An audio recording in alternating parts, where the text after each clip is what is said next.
We are having the Wednesday night live stream here. Welcome to the Wednesday night hump live stream every Wednesday night, 11 p.m. Central European time, here in sunny downtown Amsterdam. Actually, it was sunny today. Uh, and really glad to be here, guys. How's everybody doing tonight? While we wait for more people to show up into the live stream, I would like to first thank everybody for showing up in the first place. Time is a valuable thing, and spending a little bit of yours with me is greatly appreciated. So, thank you so much for that. And yeah, it's been an interesting week here. Um, I'm tired because I've been working day and night like that old Michael Jackson song, and it's gotten to the point where I'm kind of like, all right, am I gonna make it through the Wednesday night hump? It's truly going to be a Wednesday night hump tonight because I am. I'm wore out, but I am here and I have something to talk about, something to share with you guys. Scott, how you doing? Welcome, sir. Good to see you. Ben, welcome. How you doing? I'm doing well. I'm just tired. I've been going to bed at 1 and waking up at 6. So, that only can go for so long. But other than that, I'm okay. I've got my comfy pants on. I decided I would at least try to make myself the lower half of myself comfortable tonight while I do this live stream. Actually, this is not bad. I might do this more in the future. Um, but it is good to be here. Good to be here. I was approached by a client to look for another guitar for her son. I found a guitar for him last year or maybe 2 years ago. And I'm particularly proud about that one because he took that guitar. He's a left handed guitar player, and I found him a left handed jazz master in Lake Placid Blue. He had to have that one. But I was able to find one left handed, and that's rare as hen's teeth. But I did find one. And he used that guitar she shared with me recently to audition for the conservatory. She shared with me the band that he put together with his brother, and they've been playing around. He's been gigging with that guitar. And he's now looking for another guitar. He's looking for an acoustic guitar and asked me to locate one for him. And it'll be an honor and a privilege because it got me, I've been discussing lately about being burnt out on guitars. But when I hear stories like that, where I got an instrument for somebody that was pretty hard to find, and the one that he wants, the acoustic guitar he wants, is equally hard. But I actually found one. But to hear stories about like that, to hear that I help contribute to the next generation of guitar players, not necessarily through my recordings or my guitar work, but through getting somebody an instrument. It works either way for me. It's all good. I'm good either way. So that's quite a thing. I'm really happy about that. Konstantinos, welcome. How you doing? Good to see you. Mr. Larson, saying hello to everybody as well. Good to see everybody here, guys. Just an exciting week. Hearing news like that guitar is actually getting out there and getting gigged, like really gigged, is a thrilling thing. And it got me thinking. There was something else in the last live stream that I talked about was I've had a lot of guitars. I've gone through a lot of guitars. When I'm drinking Coca-Cola, it's really a bad sign,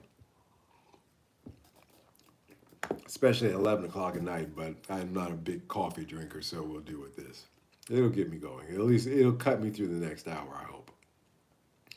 But it got me thinking about all those guitars that I had been through, and been through quite a bit.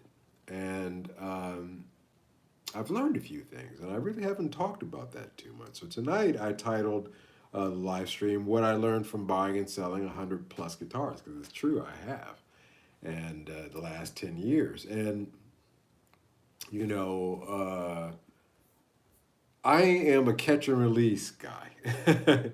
There's categories of guitar guys. There's the catch and release guys like me. I'll get it, play it a bit, talk about it, and then I'll move it on. There's the collectors like Joe Bonamassa, who has to have two of everything. Some cases three. In case of there are not enough 1959 Les Pauls that man would not buy. And then there's the flippers, and those are the guys who, they're quite different from the catch and release guys. And of these categories, I am happy to be part of the catch and release. I wouldn't want to be a flipper. Even as a catch and release as a business, it's not going to make you rich. You can make a good living if you make some right decisions. If you make some wrong decisions, it could make or break your month. And I want to talk about that tonight. If somebody gave me a guitar 10 years ago and said, this is going to be your forever instrument, I'd probably laugh because back then I had no idea how much buying and selling guitars would teach me. After 100 plus instruments going through my hands, I've realized that learning actually never stops. And that's why I always try to encourage you guys about learning. I've recently had some people reach out to me, ask me questions, and unlike Trogley, I don't charge. The information is free because well, some of it I got for free, some of it I actually did, but it's okay. It's worth sharing. And people reaching out and asking questions, and that's a good thing too. The learning never stops. So tonight I'm going to lay it all out, what I got right, what I got completely wrong, and what you personally can skip altogether, in my opinion. Some of the most inspiring guitars I owned, as I was talking about in the last live stream, were not the expensive ones. They were the ones that were under $500.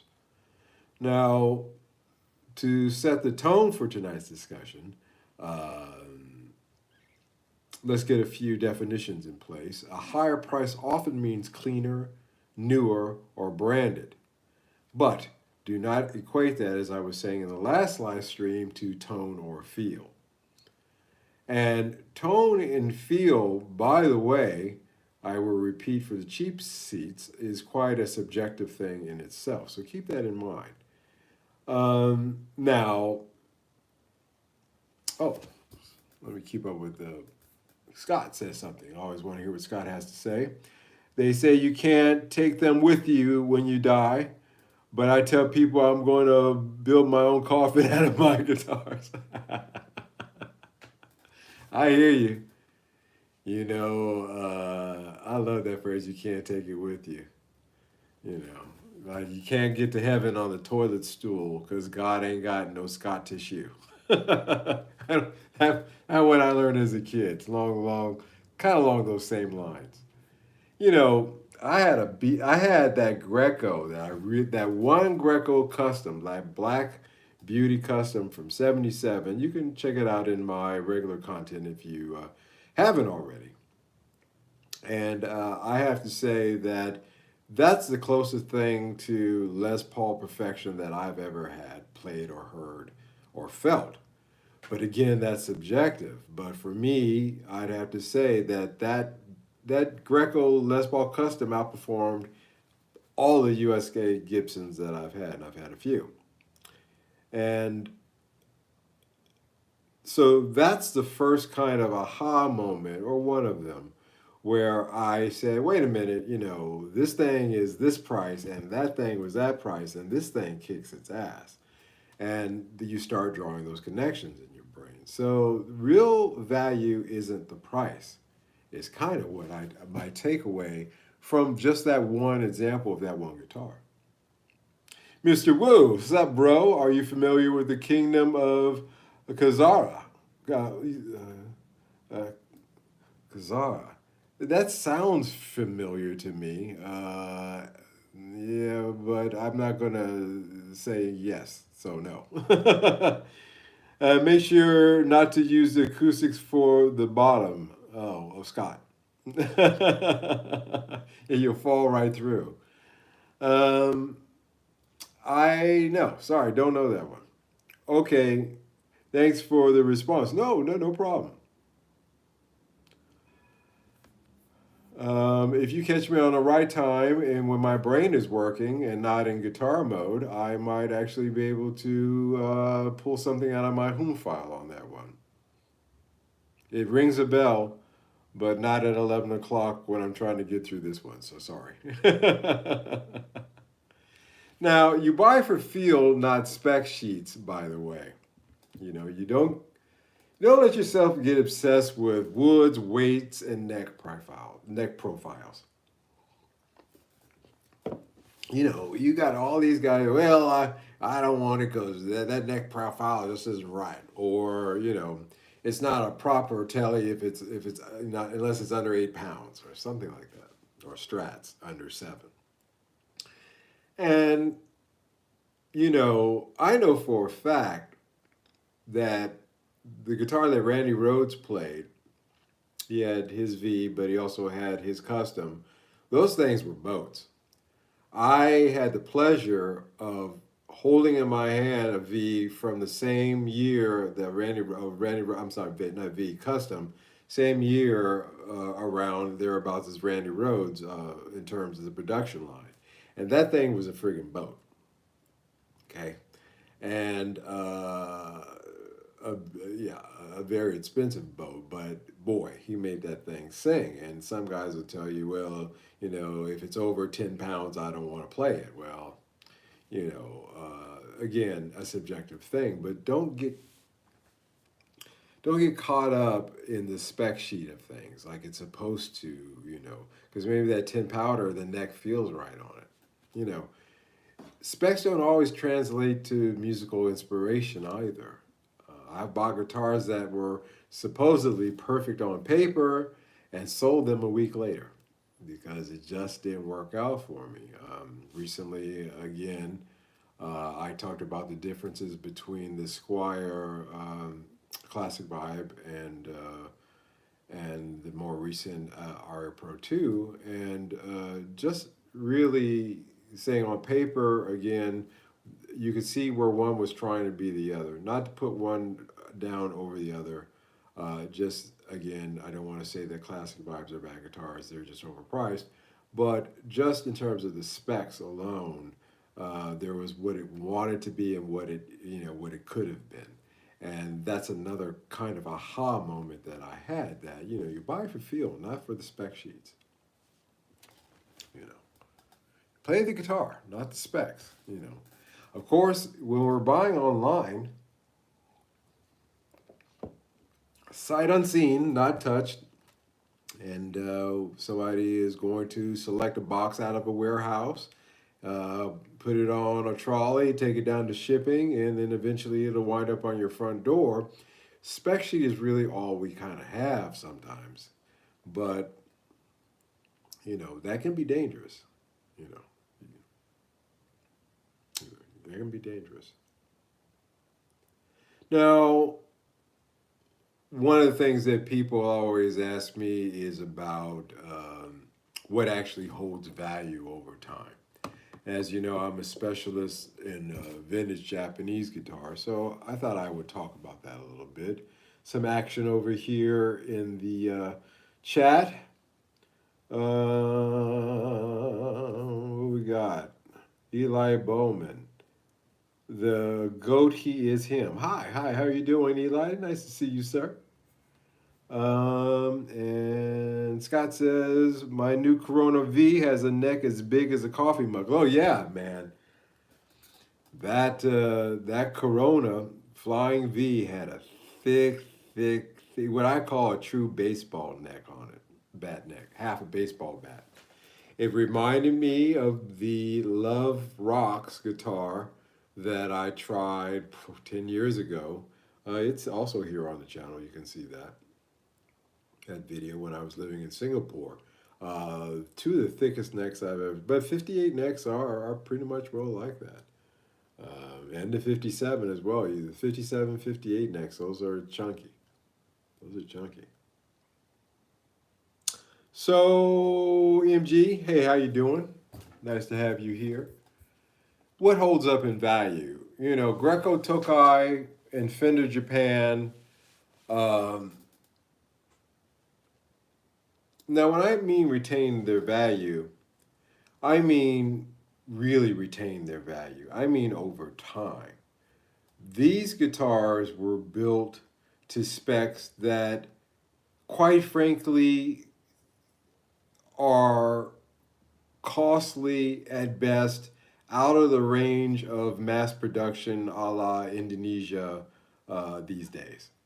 Um, Certainly because we're talking about the 70s, 80s, and 90s with these guitars, the wood quality at that time, frankly, was superior.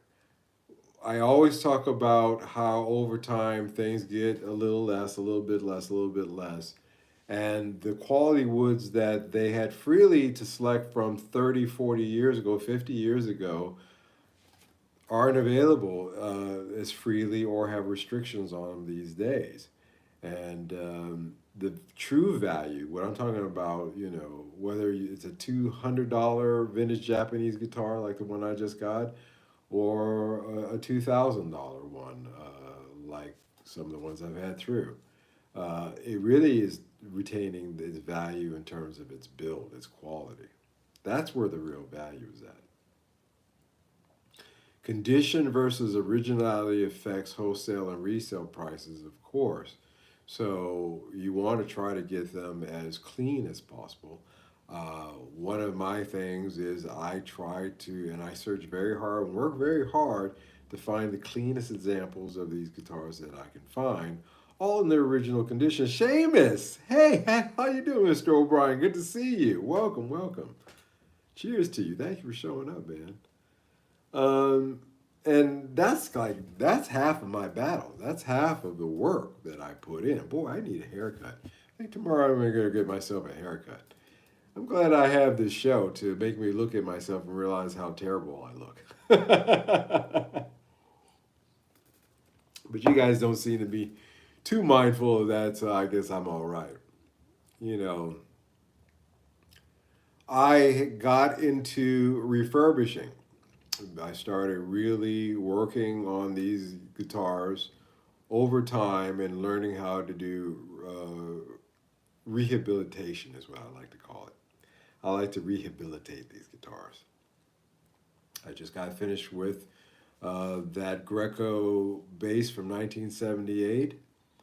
I have a 1975 Greco, another one, SC 600, coming in next, and that one is going to need some electronic work. It's going to need some soldering work. It's still got all its original pickups and things like that, but it's missing some bits and pieces that I'm also going to have to go through my toolbox. I know I have a lot of vintage knobs, so I'm pretty sure I can match that. And hope and pray that we still have some action on the truss rod. I think it's still okay. Make sure that the frets are good, so we'll have to address those um, and put some work into it. But I've also made some mistakes in the opposite. A common mistake that I made in the very beginning when I first started 10 years ago was buying guitars new and swapping out the pickups and putting new pickups in them and thinking that this kind of um, modding was somehow going to increase the value of the guitar if I went to go sell it. Hey, it's this, but it's got a custom set of blah blah blahs in it. Well, the responses I got were, well, gee, that's nice, thanks. We're not going to pay any more for those. So, you know, I learned what collectors and shops really want. And I learned that originality, or rehabilitation, as I call it, carries a premium to it, more so than modding. See, I am the guy who has to come in and undo the mods that you did in order to get, interestingly enough, more money for the guitar, because mods can also devalue your guitar as well. I learned that over time. You do not want to get into the habit of making mods on new guitars or any guitar whatsoever. I myself, again, you know, I've stopped modding. You know, I think the last modification I did to a guitar was that parts caster, and that's it for me. I'm going to try to take the reverse kind of view and try to get guitars back to their original whatever it was. Because again, tone is subjective. You may think that they're, crap pickups. There may be somebody else out there who does not have that opinion of them. And so it's best always to, try to have it the originality there, you know. Now, of course, in vintage guitar terms, a guitar that is vintage that has been modded actually is what we call a player's grade model.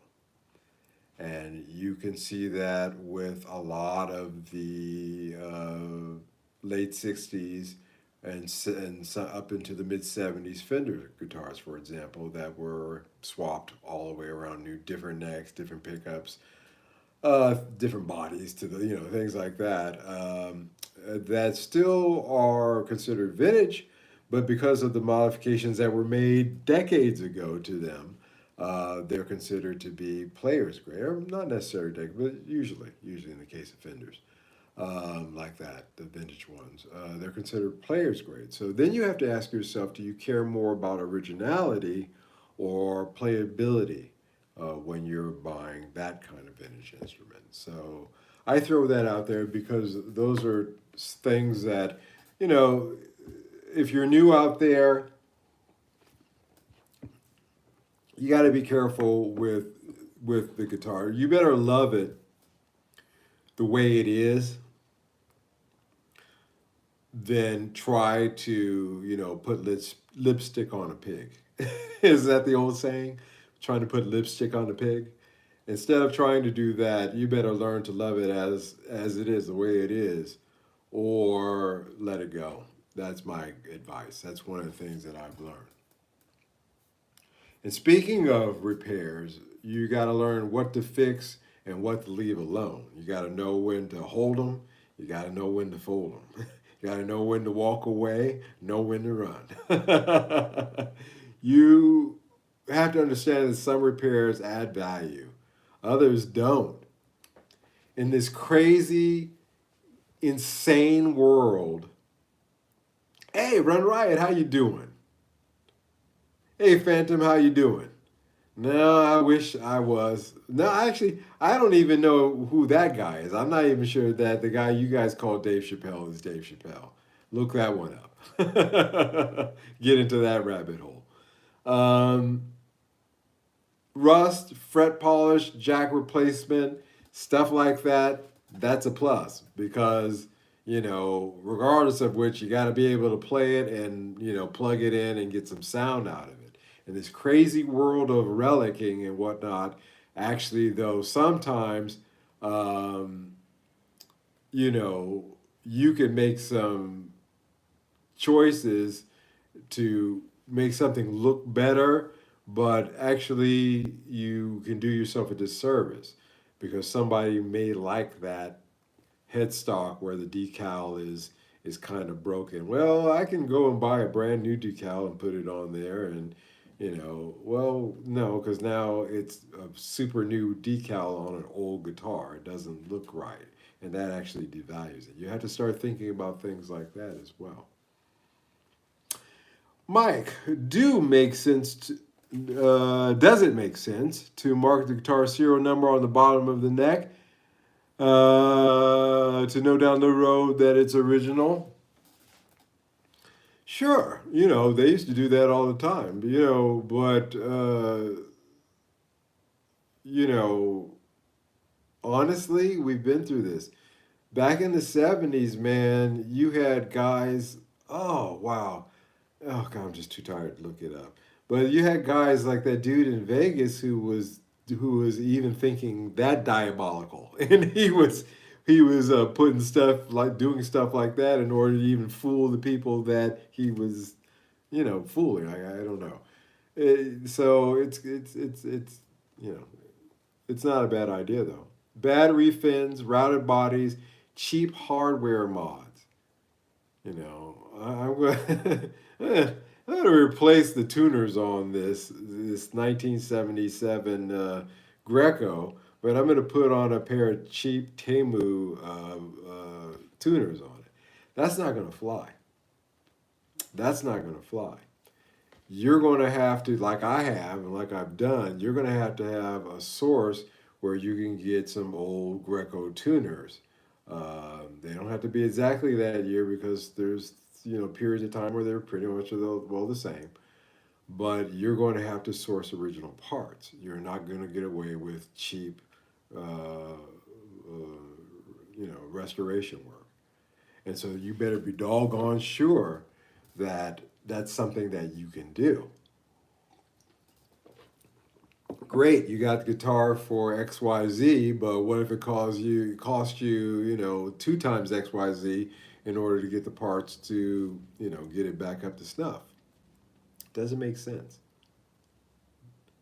Hello, Eric. How you doing? Welcome to the chat. Ed Roman. Thank you, Scott. Scott, you are the man. Thank you, Ed Roman. That's right. Ed was diabolical, and there are guitars out there right now that people swear up and down are original, you name it, and they're not. They're original Ed Roman, after he worked on them, but there are a lot.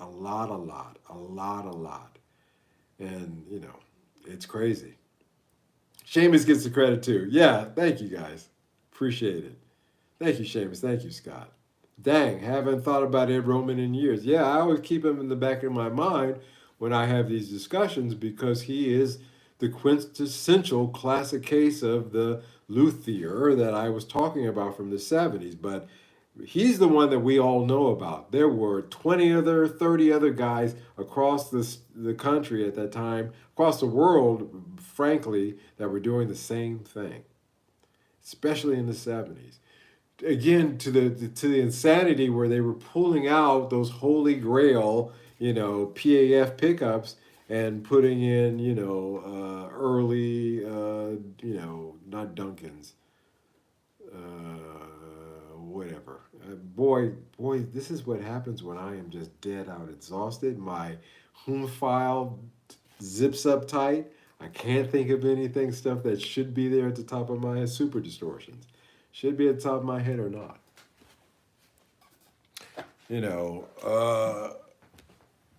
DiMarzio's. Yep, super distortions. Thank you, Seamus.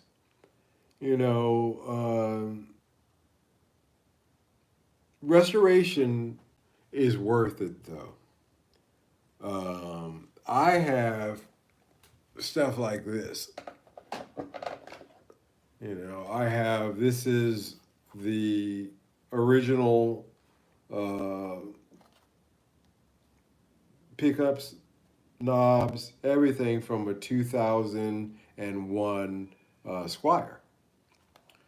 And I have 1, 2, 3, 4, 5 different variations in terms of that up here. I could turn those into my own creations, or I can use them in bits and pieces of them to do remodels on others. I just stacked up a lot of parts.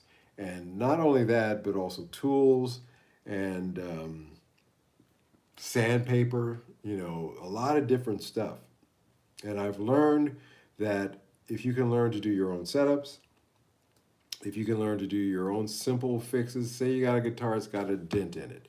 Okay, what do I do? Do I leave that dent in it or do I fix it? You can fix it. You can fix it easier than you think. And you don't need any special paints or any color. You just need a little bit of time, patience, and being able to work with your hands. And so therefore, there are some things that are worth fixing, and there's some things that you just want to leave alone. The importance of timing is also a thing too. my business is pretty quick. You know, I get it in. Uh, some of the times, most of the times, I've already sold it before it's even come in, and that's good for me because it's a steady flow of income that I can count on usually. However, sometimes holding for 6 months, you can get more money because timing is a thing in this as well. Um, in the beginning, when I was choosing guitars, I was being emotional about it. I was choosing the stuff that I liked. I was choosing the things that I liked versus making business decisions, things that my clients wanted, things that my clients liked. I was being fanciful. I always wanted to see, let me get one of those, you know, and hopefully when I'm done looking at it and seeing what it is, there'll be somebody down the line that wants it. And in the beginning, that was almost disastrous for me because uh, no, you know, there wasn't. Because again, it was falling out of my wheelhouse, some of these instruments, and they were not within the range of time that I've learned that works for me, 1975 to 1989.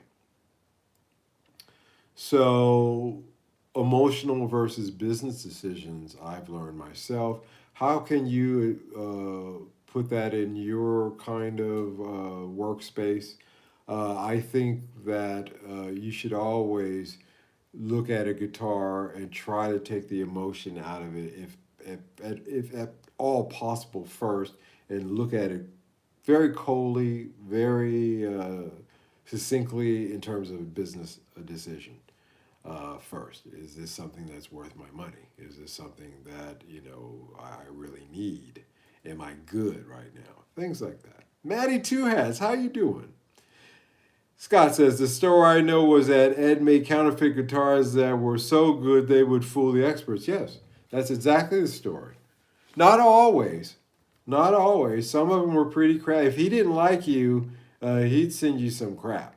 And then when you try to complain, try getting your money back. You know, he'd go all New York gangster on you. But yeah, his stuff was good, and that's why I say there's a lot of guys out there who think that they have originals and they do not. They've taken them to people to look at, and they are not. They're Ed Roman guitars, and plus the other 10, 20, 30 other guys that were doing it too. Dude, you ain't on a stage. You ain't a celebrity, or I'm sorry, you aren't.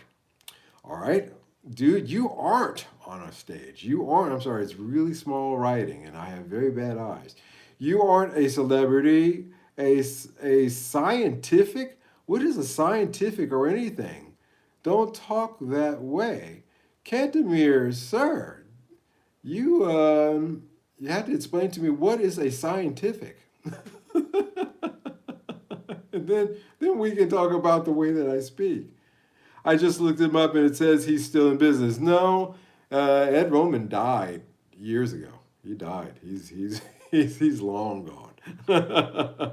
Unfortunately, no, because if not, he'd be underneath the jail right now for the lawsuits. Um, and for that reason, never trust photos alone. Always ask for neck relief, fret conditions. Learn how to do your setups. It pays off real fast. A guitar really is only as good as the context. It has to fit you, it has to fit your music, and it has to fit your rig. You know, I always go through that when I talk about this stuff. I say, hey, you know, sincerely, you know, I will give you my best advice if you ask for me to give you some, but it's your rig. It's in your ears too, actually, frankly, as well. Scientist. It's an autocorrection. All right, I got you. Well, you know, I thank God. Well, I'll answer that. First of all, thank God I'm not a celebrity.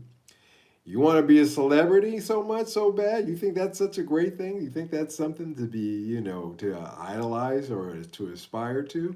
Take a look in New York. You got P. Diddy up there on the stand with his old, you know, lady talking about, you know, getting peed on. So, trust me, I'd rather be sitting here on a Wednesday night talking about guitars than have one of my ex-girlfriends talking about how I paid somebody to pee on her while I watched. You can take that celebrity garbage and throw it out the window because it's nothing but a delusion anyway. As far as a scientist is concerned, I have my thoughts on scientists as well. Google lied to me again. Got you, guy. Number one tip, always check if there's life in that truss rod. Yeah, Seamus. Again, a nightmare of mine because I'm dealing with, music. Hey, how you doing, musical companion? Good to see you. I'll read that in a second here while I try to retain this thought. It's a nightmare because I'll get a guitar in and the seller halfway around the world will swear to me that it's in good condition and that, the truss rod is great. And if it's not, I'm kind of screwed. I really have to watch out for that. So I understand that as well. A lot of action here going on. Did you know how Slash turned down P. Diddy multiple times to do studio work in the early 2000s? Yeah, 100%. You all act like celebrities. Not here, not on this channel. As a matter of fact, in the last 15 minutes of this, I'm going to read another chapter from a book that is my way of really, really trying to show you that celebrity is a hollow pursuit. What did Prince say? Prince said, I've been to the top and there's nothing there. But we'll get to that. Let me get through this first. My man. Guy Dubrow, it looks like his original store is still open though, but obviously Brown is somebody else. Yeah, in name only. That'll go on, but the work that, thank you so much, Guy Dubrow. Appreciate that. Looking that up. That's good on you. Yeah, the damage that guy did is yet to be seen, even to this day. And again, like I said, in the 70s, there were dozens of guys doing that. Dozens of guys doing that. So, yeah, So a guitar is only as good as the contacts. And trends come and go. Vintage made in Japan once was cheap. It was super cheap. Cheap to the point where, because I was young and naive, I didn't understand that concept of value over, quality over price or value. I didn't understand that I was looking at guitars that were better than, I was looking at the headstock. It said Greco on it. It didn't say Fender. It said Ibanez. It didn't say Gibson. And that was one of the biggest mistakes that I made in the years that I was living in Japan. If I had just bought a few a month, every month, put those away, I would be in a lot better position than I am now. Now, I have to say that I am still obtaining them. But now the trend is working in the reverse, where made in Japan guitars, indirectly through channels like this one, talking them up. Not talking them up, but really exposing them, showing them to you in real time. Hey, this is the one you read about in the magazines. Well, this is actually it. Like, and showing it to people and really saying, hey, this really is something that the prices are starting to go up. So, there's that. Music companion. At what price of a guitar? What price of a guitar is not worth doing a truss rod reset of neck reset from seller's point of view? Sentiment value not included. Well, that was one of the points of Strats and Tellys and things of that nature. It's a bolt-on neck, so the point is moot. You just buy a replacement neck. Now, Fender replacement necks, Stratosphere, which used to be the place that people go to the replacement parts, their prices have gone to the stratosphere. They appropriately named their business. It is no longer an affordable option to go that route. Sometimes it would just, to be honest with you, it'd be cheaper just to get a new guitar. So I have no real answer other than that. Hello, what do you think about John Marston, sir? I'm sorry, I don't know John Marston. CTM Trick Shots. Hello, hey, how you doing, CTM? Welcome, greetings. How you doing, sir? Greetings and salutations. Good to see you. Welcome, welcome, welcome. Always good to have you over here. Oh, you're going to bed? Good night. All right. Oliver Tech, I appreciate you signing in and checking it out, man. I really appreciate all you guys. Let me stop here and take a moment and say thank you so much for signing up for a talk about guitars tonight. I know you probably didn't think it was that. No, I know you knew that. But anyway, it's a good one, I hope. Don't forget to hit the like button, guys. I see 25 people watching and 11 likes. Hit the like button, guys. Let's get those likes up. It really does help with the YouTube algorithm, and I thank you so much. I really have learned, you know, what a noob, what I a noob I was when I was younger. James, how you doing, sir? Long time no chat. Good to see you. How are you doing? Yeah, I'm wrapping up this thing on some things I've learned about guitars, having had 100 plus of them. You 50% Obama, 50% Chris Tucker. I consider Chris Tucker to be a good-looking guy and damn funny, so I'll take that. Thank you. I'll take that as a compliment. Although, never mind. How many guitars have you owned? Really doesn't matter to how many spoke to you. And of all those guitars that I had, very few of them actually spoke to me. Value isn't in the price, it's in the connection. It's in the story. It's in something that is an intangible. And only you can really decide what that is. And only you can make that work for you as a musician.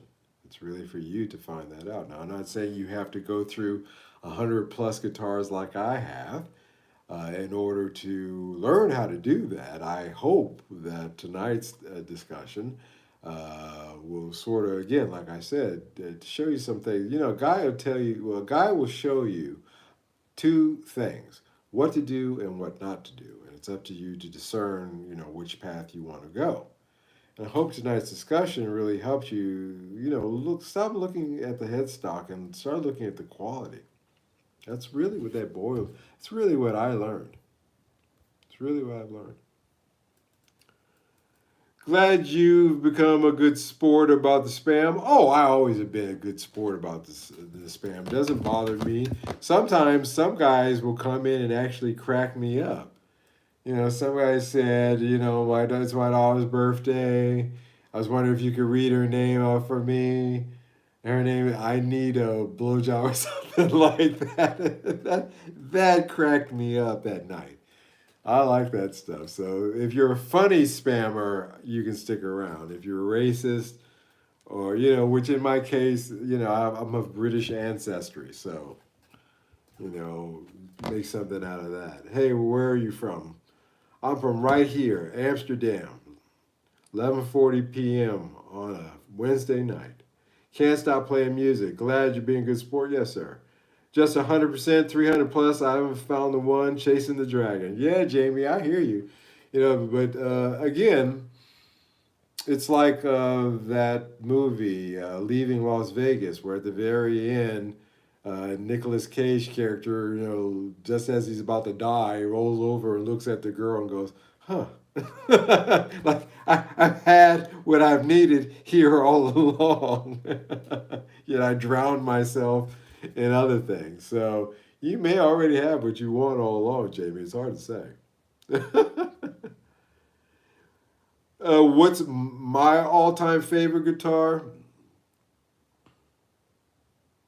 that I've had? Again,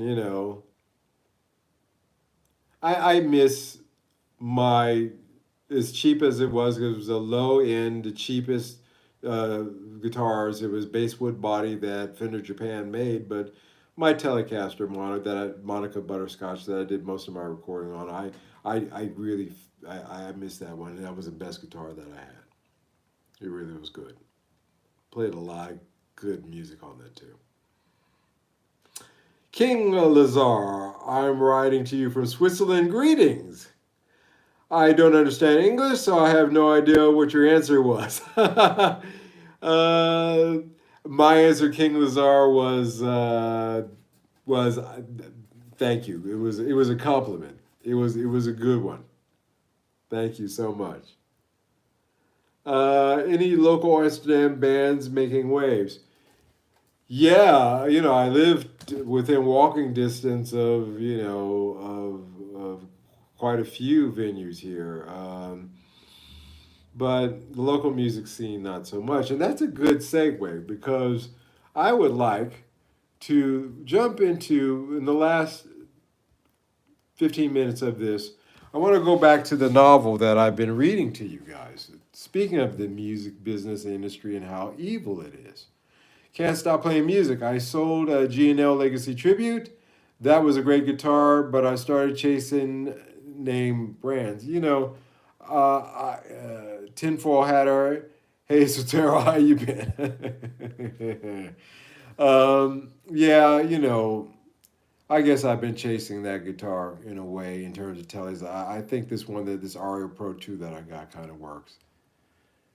All right, so in the last bit, I introduced you guys to Laurel Canyon. Somebody just asked me where I'm from. Where I'm from, Los Angeles. And I went to college at Cal State Northridge. And I would drive home with my laundry on the weekends to my parents' house in Baldwin Hills. And in order to get from the valley without going on the 405 freeway, you could take the 405 or you could cut up Laurel Canyon. And I chose Laurel Canyon because I'd like to drive up there. It was a rustic place with a slightly creepy vibe to it, is the best way that and it's interesting, Dave McGowan, the writer, author of this book, he also described the area exactly that same way. And if you go up there, even now, in my case, 50 years over, almost 60 years later, after being in that area, it's still the same. CSUN represent, yeah, Cal State Northridge. Yeah, yeah. And then, I don't want to date myself, but I was in college in the 1980s. Go Matadors. That's right, the Matadors. That's right, that's correct. So, we introduced you to Frank Zappa. Everybody knows Zappa. We introduced you to the fact that Frank Zappa's family had very high military clearance level ties. These guys were top mother and father in the chemical warfare, segment of the United States military. From the time that he grew up as a child until he left to become, the hippie king, he was in a strict military environment.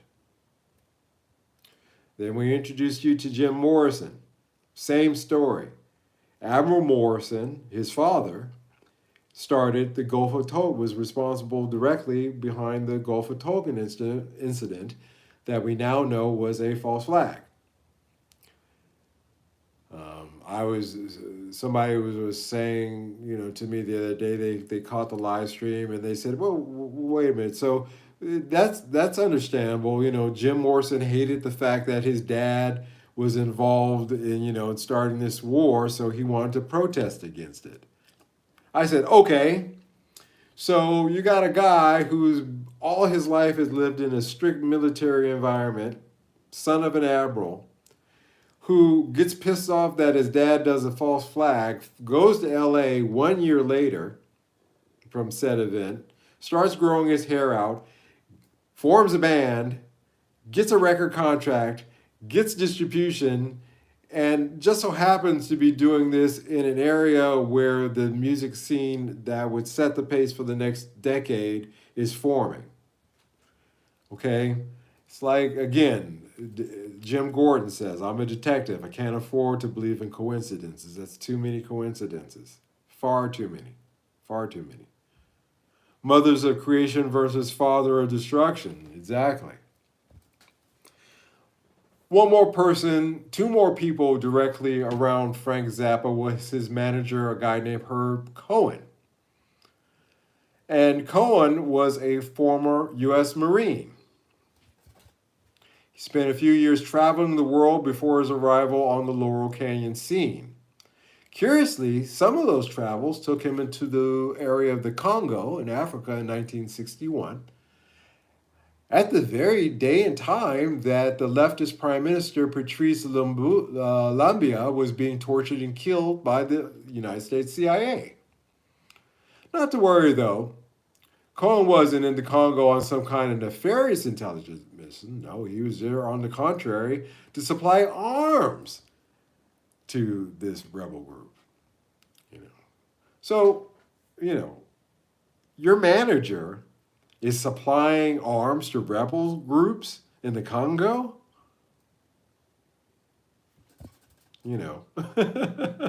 Was Peter Grant, supplying landmines to the Russians, or something? It seems a little strange. Jim Morrison hated his dad, but didn't hate his free ride to UC Southern California.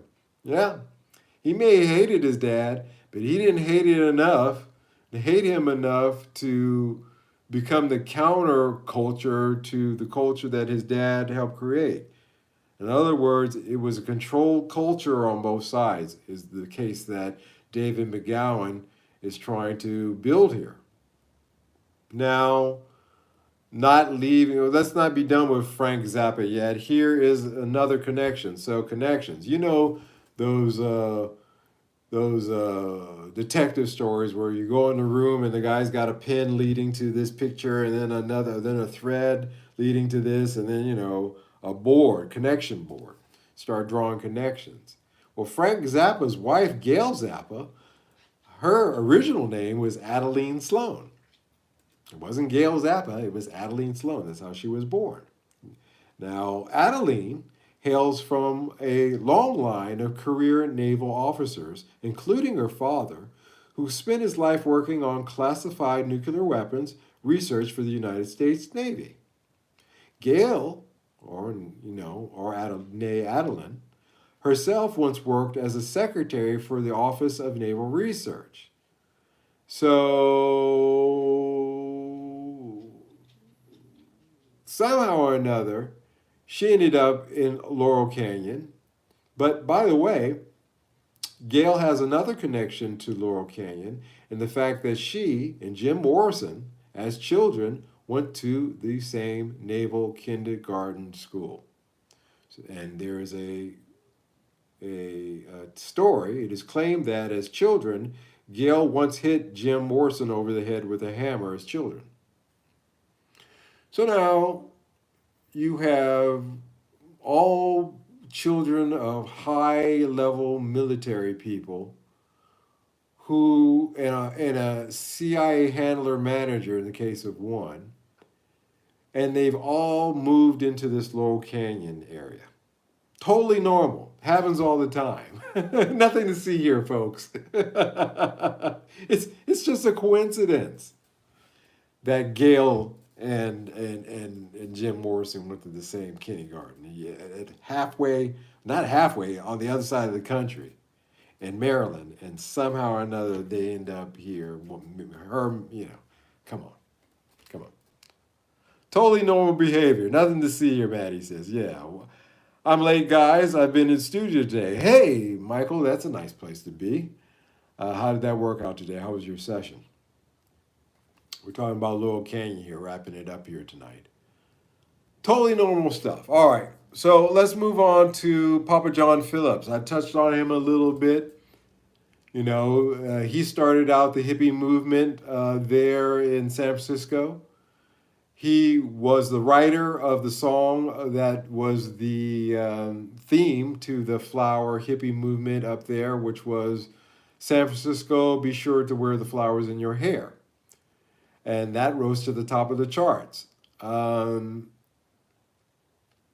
It created the Haight-Ashbury phenomenon and the famed 1967 Summer of Love. That's interesting. I was born in June of 1967. I was born in the month and the year of the Summer of Love. That was 58 years ago. Now, the Mamas and the Papas, I'm not going to get too much into this other than the fact that John Edmund Andrew Phillips, or John Phillips, the founder of the Mamas and the Papas, shockingly enough, was yet another child of the military intelligence complex. John Phillips, Mamas and Papas, was the son of a U.S. Marine Captain Dave Claude Andrew Phillips and a mother who claimed to have psychic and telekinetic powers. John attended a series of elite military prep schools in Washington, D.C., culminating in an appointment to the prestigious United States Naval Academy at Annapolis. This is John Phillips on the Mamas and the Papas, whose daughter from his third wife, Beju Phillips, was married to Danny Masterson, who is now sitting in a jail for rape for the next 30 years to life. Start making these connections. By the way, the Danny Masterson connection is a connection to Scientology. We'll talk about that. So there's that. So here we have, John Papa Phillips. So, of course, he was surrounded throughout his entire life by these intelligence personnel. We were so told to believe that he didn't involve himself in such matters. It just so happened that in one of the places that he found himself in before his music career was in Havana, Cuba, at the very height of the Cuban Revolution. For some reason, Phillips claimed that he went to Havana as nothing more than a concerned private citizen with the intention of, you're going to love this one, fighting for Castro, because as I mentioned earlier, a lot of folks in those days traveled abroad to thwart CIA operations before taking up residence in Laurel Canyon and joining the hippie generation. Everybody did it. My dad did it, didn't yours?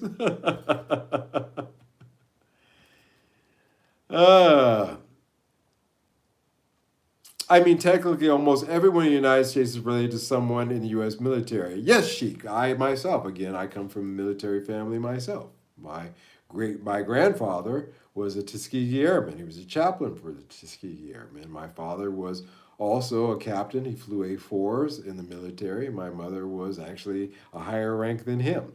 So I, too, am from this kind of family. But there's a difference. This is a movement that is entirely made up of the children. There's not even any variations in this theme. Maybe one or two of them are distantly related. Maybe one of them is directly related. No, they are all directly related, and that is too much of a coincidence. Too much. Too much. Maybe being disillusioned with what he saw at war made him become a hippie. Or maybe there was something more nefarious at foot. But let's read on. I like the speculation, but we're building a case here. And that moves on to another one of the bright stars. We'll end with him tonight. I like to do 2 of these a night. So we've done, actually 3. We'll do a third. Stephen Stills. Now everybody knows Stephen Stills from Buffalo Springfield and from Cosby, Stills, Nash and Young. Yes, that's Stephen Stills. Um, Stephen Stills will perhaps pen probably one of the most poignant and enduring anthems of this particular '60s generation, for what it's worth. And his follow-up single was called Bluebird, which coincidentally or not happens to be the original code name assigned to the CIA's MK Ultra program. But again, maybe that's just a coincidence too. Now, Stephen Stills was the product of yet another career military family. Raised in Texas, Stephen spent large amounts of his times in El Salvador, Costa Rica, Panama, and various parts of Central American topography during that time, very changing governments, alongside his father, who was a spread democracy type guy in the American way. He was educated primarily at schools on military bases and at elite military academies. Um, Among his contemporaries in Laurel Canyon, he was widely viewed as having a very abrasive, authoritarian personality. Again, this is in contrast to Frank Zappa, who had a very abusive and authoritative personality. So you have these really interesting characters all coming together within a few months of each other to a particular area of Los Angeles in order to create the counterculture to the war that has started the previous year. Um, and so, therefore, it seems on the surface to be a little curious. Hippies my ass. Yeah, none of these guys had any of the backgrounds. As a matter of fact, they had extremely disciplined backgrounds. And I, having grown up having a taste of that discipline, let me tell you, you do not become a hippie out of that. Okay? Yeah, it's just this Laurel Canyon scene, and we'll stop there tonight. What time is it? Yeah, we're gonna stop there tonight. Um, we're talking about the characters, so I'm gonna go through this chapter by chapter, character by character, so that I can build through this book what Dave McGowan has laid out here.